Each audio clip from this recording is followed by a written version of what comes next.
We'll practice determining whether a point is on a line of constructive or destructive interference for two in-phase sources. Here's the problem. Two in-phase point sources in a ripple tank produce water waves of wavelength 2.0 centimeters. A point P is located 15.0 centimeters from one source and 18.0 centimeters from the other. Determine whether P lies on a line of constructive interference, a maximum, or destructive interference, a minimum. First, find the path difference.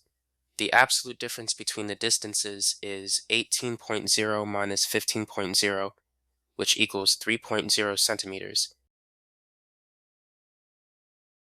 Now express the path difference in terms of the wavelength.